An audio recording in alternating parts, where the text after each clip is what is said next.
Spécialisée dans la fabrication de bâtiments modulaires en ossature bois, cette entreprise a repris son activité il y a une semaine. Mais elle tourne au ralenti. 5 salariés sur 22 seulement sont au travail.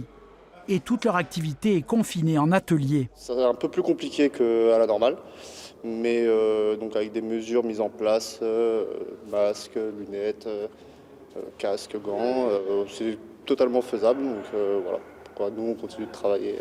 En temps normal ici, un tiers des employés sont sur des chantiers extérieurs. Mais ces derniers sont à l'arrêt.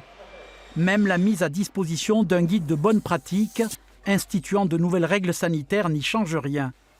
Parmi elles, attribuer du matériel individuel ou prévoir sa désinfection, privilégier les déplacements seuls dans les véhicules, ou encore porter des masques quand la distance d'1 mètre n'est pas respectée. Des règles qui semblent difficilement applicables.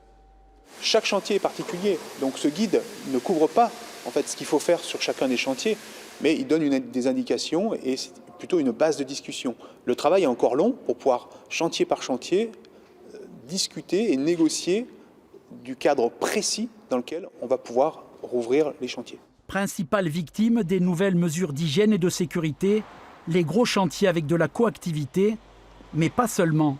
Pour les petits chantiers, on trouve un gros problème, c'est que les particuliers ne souhaitent pas, pour beaucoup d'endroits, me remonte-t-on, que les entreprises interviennent chez eux.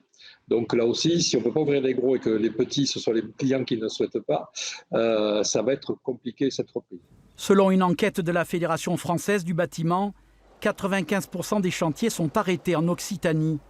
Le retour à la normale, si tout va bien, ne pourra pas se faire avant l'automne.